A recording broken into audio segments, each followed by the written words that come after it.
नाजरीन आदाब, आप देख रहे हैं INN चैनल। मैं हूं शेख अहमद अली।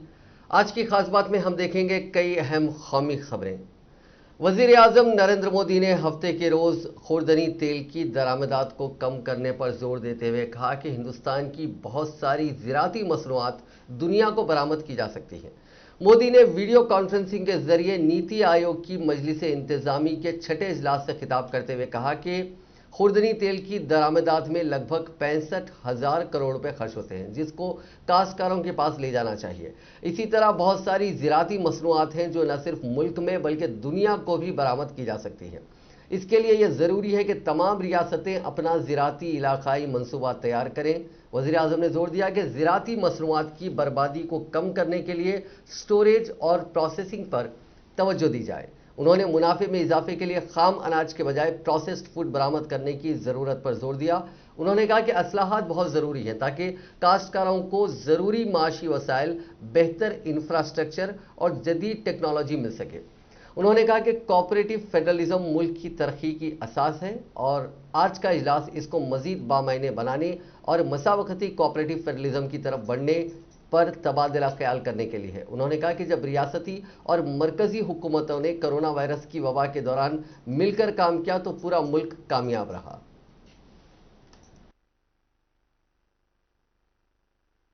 पूर्वक कॉम्पिटिटिव कोऑपरेटिव फेडरलिज्म को न सिर्फ राज्यों के बीच डिस्ट्रिक्ट तक ले जाना है ताकि विकास की स्पर्धा निरंतर चलती रहे, विकास ये प्राइम एजेंडा बना रहे, देश को नई ऊंचाई पर ले जाने की स्पर्धा कैसे बढ़े, ये मंथन करने के लिए पहले भी कई बार हमने चर्चा की है। आज भी स्वाभाविक है कि इस समिट में उस पर बल दिया जाएगा। हमने कोरोना कालखंड में देखा है कि कैसे अब राज्य और केंद्र सरकार ने मिलकर काम किया, देश सफल हुआ और दुनिया में भी भारत की एक अच्छी छवि निर्माण हुई। साथियों, आज जब देश अपनी आजादी के 75 वर्ष पूरे करने जा रहा है, तब इस गवर्निंग काउंसिल की बैठक और महत्वपूर्ण हो गई है। मैं राज्यों से भी आग्रह करूंगा कि आजादी के 75 वर्ष के लिए अपने अपने राज्यों में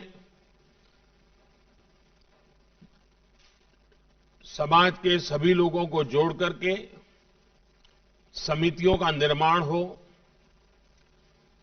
जिलों में भी समितियों का निर्माण हो। अब से कुछ देर पहले इस बैठक मुल्क के अवाम पर महंगाई की मार लगातार जारी है और तेल की कीमतों में इजाफे का सिलसिला किसी सूरत में थमने का नाम नहीं ले रहा है। मुल्क में हफ्ते के रोज लगातार 12वें दिन पेट्रोल और डीजल की कीमतों में इजाफा हुआ। 40 पैसे के इजाफे के साथ आज हैदराबाद में फी लीटर पेट्रोल की कीमत 94 रुपये 18 पैसे हो गई, 94 रुपीज़ 18 पैसा। इसी तरह 40 पैसे के इजाफे की वजह से डीजल की कीमत 88 रुपये 31 पैसे फी लीटर, 88 रुपीज़ 31 पैसा पर लीटर हो गई है। महंगाई पर कांग्रेस के साबिक सदर राहुल गांधी मुसलसल मोदी हुकूमत को निशाना बना रहे हैं। हफ्ते के रोज उन्होंने एक बार फिर मोदी हुकूमत से इस सिलसिले पर सवाल उठाया। राहुल गांधी ने अपने ट्विटर अकाउंट पर कुछ अखबारात की सुर्खियां लगाकर तंज किया कि महंगाई का विकास हुआ है। गांधी ने 2 तस्वीरें शेयर की हैं। इसमें महंगाई से आवाम की परेशानी की बात की जा रही है।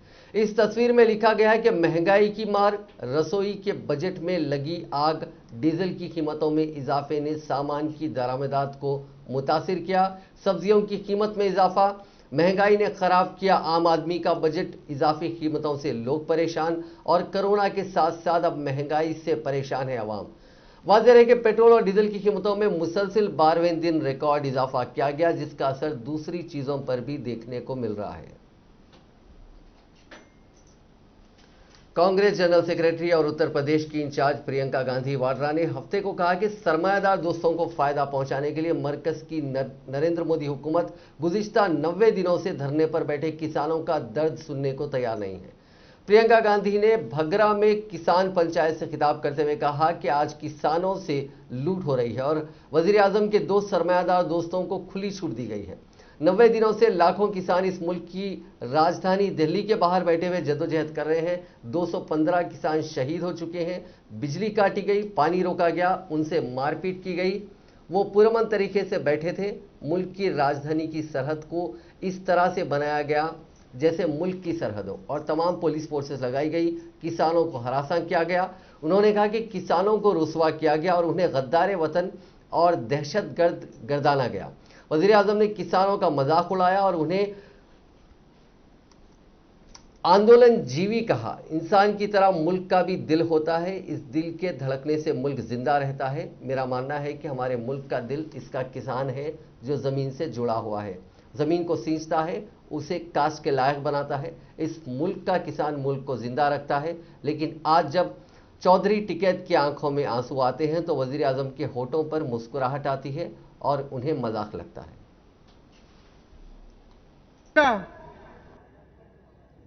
कि प्रधानमंत्री जी ने अपने लिए दुनिया में भ्रमण करने के लिए 2 हवाई जहाज खरीदे और उन 2 हवाई जहाजों की कीमत 16,000 करोड़ रुपए है। आपके गन्ने के भुगतान से ज्यादा उनके पास अपने 2 हवाई जहाजों को खरीदने के लिए पैसे हैं, लेकिन आपके देश भर के किसान के भुगतान के लिए पैसे नहीं हैं। ये स्थिति है आज देश की। आपसे वादा किया गया था कि 14 दिनों में भुगतान होगा, लेकिन आपने क्या देखा? पिछले 4 सालों में गन्ने का दाम नहीं बढ़ा। 16,000 करोड़ के 2 हवाई जहाज खरीदे गए। 20,000 करोड़ की स्कीम बन रही है कि जो संसद भवन है, जो देश की राजधानी इंडिया गेट है और उसके आसपास की जो इमारतें हैं, उनके सुंदरीकरण के लिए 20,000 करोड़ की स्कीम बन रही है। लेकिन आपके गन्ने के भुगतान के लिए 15,000 करोड़ उपलब्ध नहीं है। डीजल आपको 2018 में 60 रुपए में मिलता था, आज कहीं 80 रुपए, कहीं 90। डीएपी 1100 रुपए में मिलता था, आज 1200 रुपए का है। बिजली के बिल बढ़ते चले जा रहे हैं। गैस सिलेंडरों की कीमत बढ़ती चली जा रही है, मगर आपके गन्ने के दाम आपको नहीं मिल रहे हैं, वो वहीं का वहीं है। मैं कुछ दिनों पहले बिजनौर गई, कुछ किसानों ने मुझे पर्चियां दिखाई। शायद उसी दिन जो नया 3 नए ज़रई क़वानीन के खिलाफ एहतजाज कर रहे मुत्तहिदा किसान मोर्चे के अहम रुकन और स्वराज इंडिया के लीडर योगेंद्र यादव ने फसलों के मिनिमम सपोर्ट प्राइस यानी एमएसपी के मौजूदा निज़ाम को धोखा करार देते हुए कहा कि या तो हुकूमत इसको कानून के दायरे में लाए या उसे ख़त्म कर दे।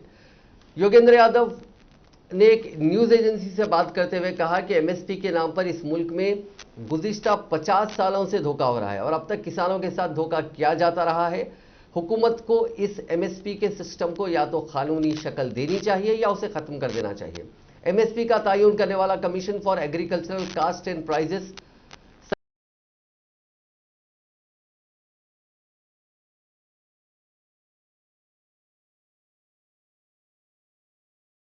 और जमीनी सतह पर उसका इतलाक नहीं होता। मंडियों में किसानों की हालत जार का हवाला देते हुए उन्होंने कहा कि जब किसान फसल मंडी में लेकर जाता है तो उसे किसी ना किसी बहाने एमएसपी के बराबर कीमत अदा नहीं की जाती और उसकी फसल की बोली एमएसपी के नीचे ही लगाई जाती है।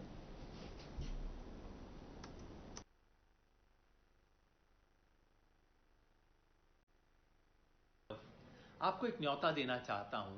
संयुक्त किसान मोर्चा की तरफ से पूरे देश में जो किसान आंदोलन चल रहा है, उस आंदोलन से जुड़ने का आपके लिए एक अनूठा मौका है। अगर आप गंगानगर जिले से हो, आप बीकानेर से हो, आप किसान हो, किसान हितैषी हो, किसान परिवार से हो, मजदूर हो, युवा हो और इस आंदोलन से जुड़ना चाहते हो, तो गढ़साना में मिलेंगे।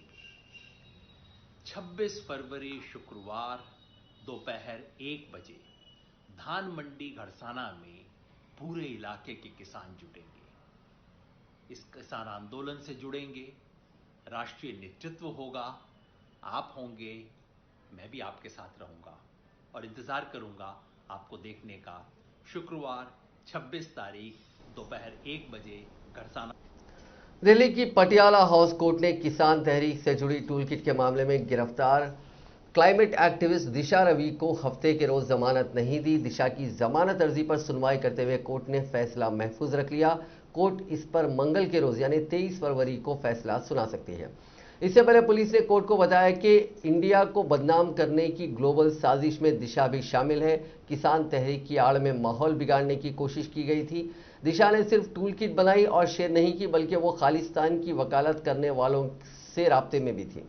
खालिस्तानी तंजीमों ने दिशा का इस्तेमाल किया। हालांकि दिशा के वकील ने इन इल्जामात को बेबुनियाद बताया।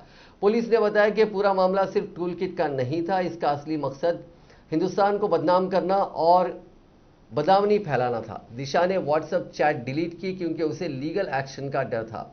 इससे पता चलता है कि टूल किट के पीछे बहुत बड़ी साजिश थी। कोर्ट ने पूछा कि आपके पास क्या सबूत है कि टूल किट और 26 जनवरी को हुए तशद्दुद में कोई कनेक्शन है।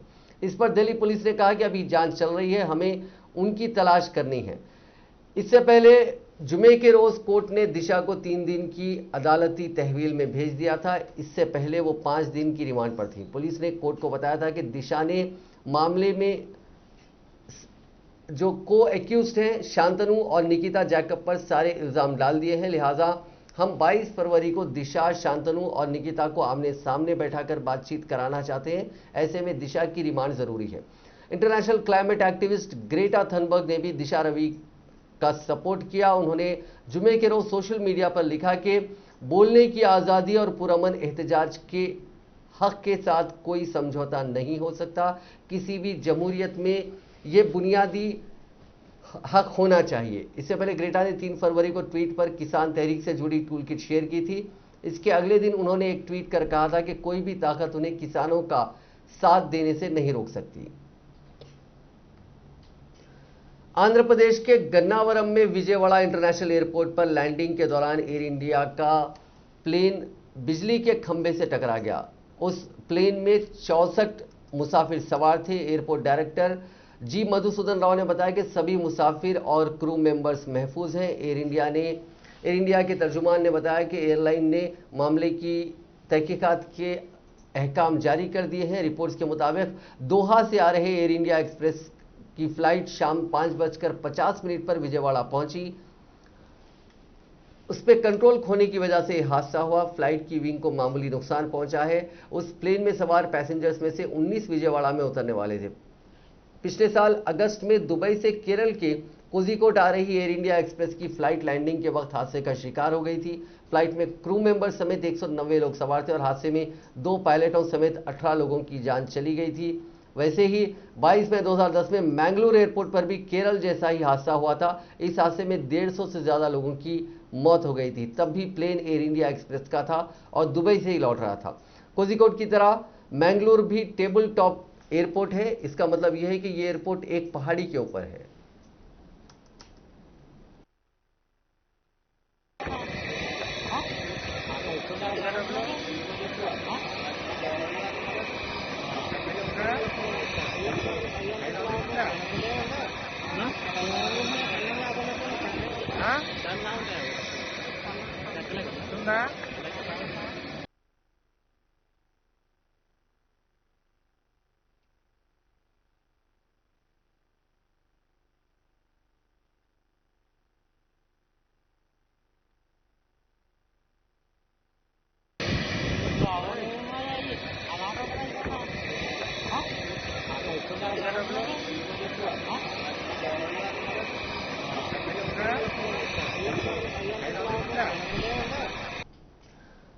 हम नायब सदर जमहूरिया एम वेंकैया नायडू ने आज सुबह उपल इलाके में वाक़े centre for DNA fingerprinting and investigation CDFD का दौरा किया। इस मौके पर वेंकैया नायडू ने सीडीएफडी में पैट्रियाटिक नायाब जीन्स अमराज की लेबॉरेटरी का इफ्तिताह अंजाम दिया। इस तकरीब में रियासती वज़ीर दाखिला महमूद अली और सीडीएफडी के अमले ने शिरकत की। इस मौके पर वेंकैया नायडू ने खिताब करते हुए कहा कि चंद साल कबल WHO के आदाद शुमार के मुताबिक दिल की बीमारियों, कैंसर और डायबिटीज से हिंदुस्तान में होने वाली तमाम अमवात का 61% इसका कॉन्ट्रीब्यूशन था। उन्होंने कहा कि इन बीमारियों में जो इजाफा हो रहा है वो बाइस तशवीश है और इन पर काबू पाने की ज़रूरत है। उन्होंने कहा कि उन्हें खुशी है कि महकमे सीडीएफडी मुजरिमों को पकड़ने की कोशिश में पुलिस की और दीगर एजेंसियों की मदद कर रही है। On this occasion, particularly when you are celebrating the Silver Jubilee, I would like to appreciate and congratulate all of you, right from your director to the lower level people who are working in various fields for providing this service for the last 25 years. And I would like to convey my best wishes to all of you to continue to work developing new technologies for better, simpler and cost-effective methods for diagnosis of various genetic diseases. This would help patient management.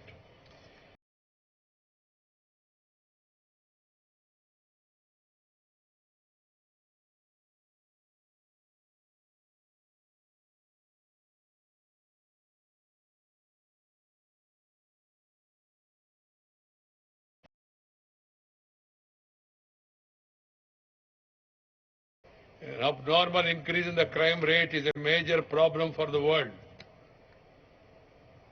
It's a major problem for the world. I'm glad to know that the CDFD is providing fingerprinting service and the CBI for ensuring correct judgment in criminal cases and in providing relief to the family of the disaster victims also. I am happy to note that significant contributions have been made by this institute in these niche areas during the last 25 years of its existence. I am also happy to note that DNA fingerprinting laboratory at the CDFD, the successfully trained personnel of forensic science laboratory. अब बात corona virus की। पूरी दुनिया में अब तक 11 करोड़ 12 लाख से ज़्यादा लोग कोरोना से मुतासिर हो चुके हैं। इनमें से 24 लाख 62 हज़ार से ज़्यादा लोगों की मौत हो चुकी है, जबकि 8 करोड़ 61 लाख से ज़्यादा लोग ठीक हो चुके हैं।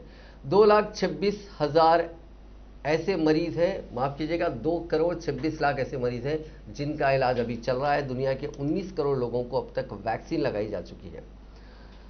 दूसरी जानिब फ्रांस में एक बार फिर इन्फेक्शन और मौतों का आंकड़ा बढ़ने लगा है। हफ्ते के रोज कुल मिलाकर 21,231 मामले सामने आए। इसी दौरान 328 मुतासरीन की मौत भी हो गई।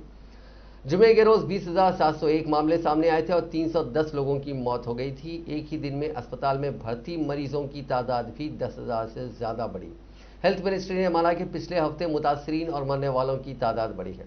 हालांकि हुकूमत ने साफ कर दिया है कि अब नेशनल लॉकडाउन नहीं लगाया जाएगा। फ्रांस में 2 महीने पहले हर दिन 50,000 से ज्यादा मुतासरीन पाए जा रहे थे। हुकूमत ने सख्त लॉकडाउन से हालात सुधारे। वहीं वैक्सीनेशन के बीच दुनिया के कई मुल्कों में एक बार फिर से कोरोना मरीजों के बढ़ने की रफ्तार तेज होने लगी है। इसको देखते हुए अमेरिका, कनाडा और मेक्सिको ने मुल्क में 21 मार्च तक पाबंदियां बढ़ा दी हैं। इसके मुताबिक वहां रहने वाले लोग गैर जरूरी कामों के लिए ट्रैवल नहीं कर पाएंगे। लोगों को सफर की वजह बताना जरूरी होगा। अब तक ये पाबंदियां 21 फरवरी तक ही थी। इसी बीच अमेरिकी सदर जो बाइडेन ने ऐलान किया कि जुलाई तक हर अमेरिकी को वैक्सीन का डोज लगा दिया जाएगा। उन्होंने कहा कि हुकूमत इसके लिए पूरी तरह से तैयार है। इस पर फाइजर ने कहा कि वो हर हफ्ते अमेरिका को 1 करोड़ डोज देने के लिए तैयार है। अमेरिका में अब तक सबसे ज्यादा 5 करोड़ 70 लाख से ज्यादा लोगों को वैक्सीन लगाई जा चुकी है। दूसरे नंबर पर चीन है, जहां 4 करोड़ लोगों तक वैक्सीन पहुंची है। यूरोपियन यूनियन में अब तक 2 करोड़ 45 लाख लोगों को वैक्सीन लग चुकी है, जबकि हिंदुस्तान में 1 करोड़ 4 लाख लोगों को वैक्सीन लगाई गई है। वर्ल्ड हेल्थ ऑर्गेनाइजेशन ने आलमी वबा कोरोना वायरस के बारे में कहा कि दुनिया में कोरोना वायरस का फैलाव आहिस्ता आहिस्ता कम हो रहा है, लेकिन अब भी बहुत तवील सफर करना बाकी है। WHO के डायरेक्टर जनरल टेड्रोस गैब्रियोसिस ने जुमे के रोज म्यूनिख सिक्योरिटी कॉन्फ्रेंस MSC में कहा कि हम कोरोना के खिलाफ जंग में आहिस्ता आहिस्ता आगे बढ़ रहे हैं। इस वबा से होने वाले केसेस और हलाकतों में कमी आ रही है। अब हमारे पास ताकतवर तरीके हैं जिसका हम 1 साल पहले तक तसव्वुर भी नहीं कर सकते थे। उन्होंने मजीद कहा कि हमारे पास अब सेहत आम्मा के इक़दामात के लिए एक टूल बॉक्स है, लेकिन हमें उन वसाइल का इंतहाई मौसर तरीके से इस्तेमाल करना है। हमें उन वसाइल को दुनिया के हर एक मुल्क और सबसे पुरखतर ज़मरे के तहफ़्फ़ुज़ के लिए इस्तेमाल करना है। WHO के सरबराह ने जोर देकर कहा कि तमाम ममालिक की हुकूमतों को इस वबा के खिलाफ मुत्तहिद होना होगा और इस बात को यकीनी बनाना है कि तमाम ममालिक को कोरोना वैक्सीन मिले, जो इस वबा को ख़त्म करने और जान बचाने का बेहतरीन तरीका है। हिंदुस्तान में कोरोना के बढ़ते मामलों ने एक बार फिर लोगों की फिक्र बढ़ा दी है। केरल, महाराष्ट्र, पंजाब, छत्तीसगढ़ और मध्य प्रदेश में पिछले 7 दिन से नए केसेस बढ़े हैं। मुल्क के टोटल एक्टिव केसेस के 75%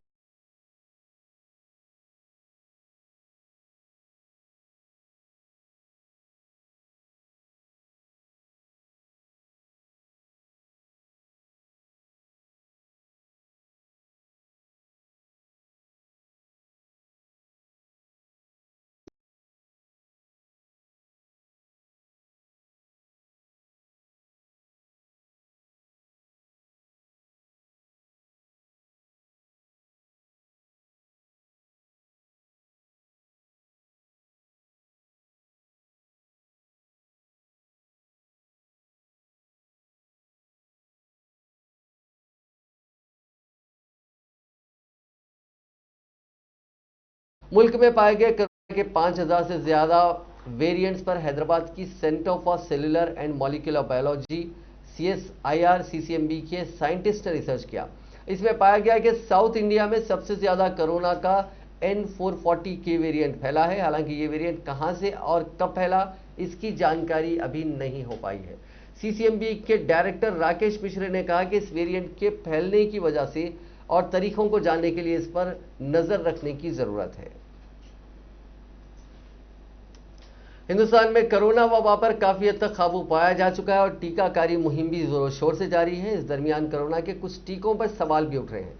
कुछ लोगों ने कोविशील्ड टीके को जल्दबाजी में इस्तेमाल किए जाने पर एतराज जाहिर किया और इस सिलसिले में गुज़िश्ता साल एक शख्स ने मद्रास हाईकोर्ट में अर्जी भी दाखिल की थी। इस ताल्लुक मद्रास हाईकोर्ट ने आसिफ रियाज नामी शख्स की अर्जी पर 19 फरवरी को समाअत करते हुए मरकजी हुकूमत के साथ साथ पुणे के सीरम इंस्टीट्यूट ऑफ इंडिया को भी नोटिस जारी किया। ने अपनी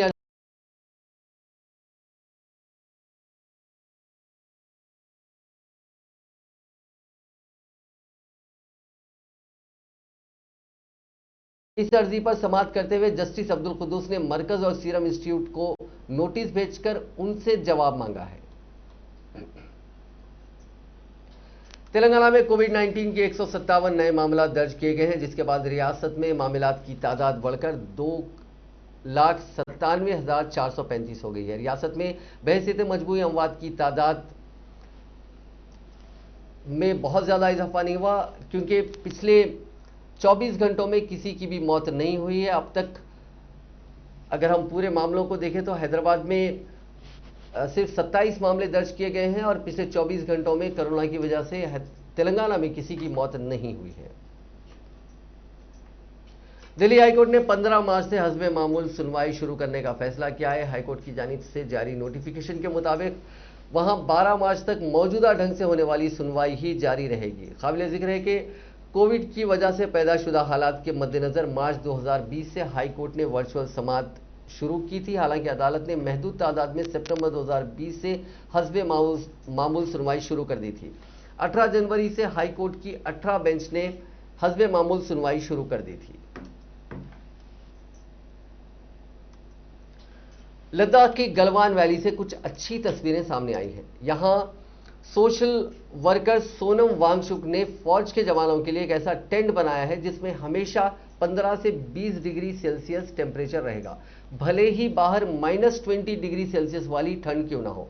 12,000 फीट से ज्यादा ऊंचाई पर मौजूद गलवान वैली वही जगह है जहां पिछले साल जून में चीन और हिंदुस्तान के जवानों के बीच पुरतशद्दुद झड़प हुई थी। इसमें 20 हिंदुस्तानी जवान शहीद हुए थे जबकि चीन के 40 से ज्यादा फौजी मारे गए थे। सोनम वांगचुक वही शख्स हैं जिन पर सुपरहिट फिल्म 3 इडियट्स बनी थी। इस फिल्म में आमिर खान ने सोनम वांगचुक का रोल अदा किया था। इसमें आमिर का नाम रैंचो रहता है। सोनम वांगचुक ने बताया कि लद्दाख में 24 घंटे बिजली रहना मुश्किल है, इसलिए वहां तैनात फौज के जवान ठंड दूर करने के लिए डीजल मिट्टी के तेल से लकड़ी जलाते हैं। यह उनके लिए काफी नुकसानदायक भी रहता है। इस टेंट में हीटर लगा हुआ है। यह हीटर सोलर एनर्जी से गर्म होगा। सोलर एनर्जी को स्टोर करने की कैपेसिटी भी है। एक टेंट में 10 जवान रह सकते हैं। इसका वजन 30 किलो से भी कम है। महाराष्ट्र के अहमदनगर में एक डॉक्टर ने हफ्ते के रोज खुदकुशी के साथ अपने पूरे खानदान को खत्म कर लिया। उनके खानदान में बीवी और 2 बेटे थे। पुलिस के मुताबिक करजत के राशिन गांव में रहने वाले डॉक्टर महेंद्र थोराट ने पहले बीवी और बच्चों को जहर का इंजेक्शन दिया और फिर खुद फांसी ले ली। उन्होंने सुसाइड नोट में लिखा कि उनका बेटा सुन नहीं सकता, इसलिए लोग उसके साथ अच्छा बर्ताव नहीं करते, तंग आकर वो जान दे रहे हैं। 31 साल के डॉक्टर थोराट गांव में ही अस्पताल चलाते थे। पुलिस को उनकी बीवी वर्षा, 16 साल के बड़े बेटे कृष्णा और 7 साल के कैवल्य के लाशें घर के कमरे में मिली। डॉक्टर थोराट की लाश दूसरे कमरे में थी। कमरे से जहर के इंजेक्शन भी मिले। सुबह कुछ मरीज दवा लेने पहुंचे, तब सभी की मौत का खुलासा हुआ। मौके से पुलिस को एक सुसाइड नोट भी मिला। इसमें लिखा है कि अब कोई बात सुनने की ताकत नहीं रही, हम आज आपको हमेशा के लिए अलविदा कह रहे हैं। कृष्णा सुन नहीं सकता है। समाज की जानिब से उसके साथ किया जाने वाला बर्ताव अब बर्दाश्त नहीं होता। हम उसका दुख सहन नहीं कर सकते। हम समाज में एक मुजरिम की तरह महसूस करते हैं। समाज में इस बोझ के साथ रहना आसान नहीं है। उन्होंने लिखा कि कई दिनों से हम इस तकलीफ की वजह से मुतासिर हैं। कृष्णा का भी किसी चीज में दिल नहीं लगता, उसे रास्ते नहीं सूझते, उसे हमेशा बुरा लगता है, लेकिन वो जाहिर नहीं होने देता। माँ बाप होने के नाते उसे होने वाली तकलीफ को हम और नहीं देख सकते। मैंने और मेरी बीवी ने मिलकर यह फैसला लिया है। इस तरह का कदम उठाना हमें ठीक नहीं लग रहा है, इसलिए हमें माफ करें। इस वाकये के लिए किसी को भी जिम्मेदार ना ठहराया जाए। थोराट का बेटा कृष्णा क्रिकेटर था। वो पुणे के खेल एक इंस्टीट्यूशन से पढ़ाई कर रहा था। लॉकडाउन की वजह से वो घर आ गया था। जो फिजिकली हैंडीकैप बच्चे होते हैं उनके लिए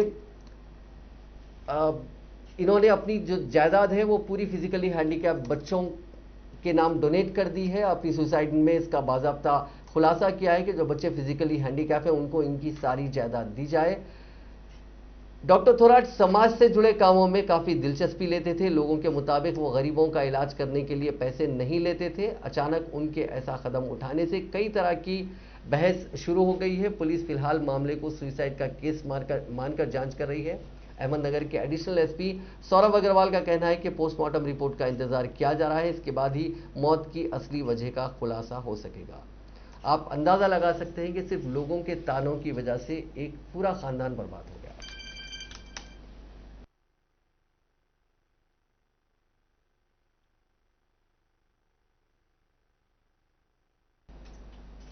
हाल ही में कायमशुदा न्यू स्पेस इंडिया लिमिटेड के पहले तिजारती मिशन में इसरो ब्राजील के अमेजॉन 1 और दीगर 20 सैटेलाइट्स को एपी के श्रीहरिकोटा से 28 फरवरी को छोड़ेगा। इसरो ने हफ्ते को कहा कि खलाई एजेंसी की खलाई गाड़ी PSLV C-51 का इस्तेमाल करते हुए सैटेलाइट्स 28 फरवरी को 10:23 पर छोड़े जाएंगे। इसरो ने इस खुसूस में किए गए ट्वीट में कहा कि PSLV 51 NSIL का पहला तिजारती मिशन होगा। अमेजॉन 1 इस मिशन का इब्तदाई सैटेलाइट होगा जो ब्राजील का पहला सैटेलाइट मिशन होगा। यह हिंदुस्तान से छोड़ा जाएगा।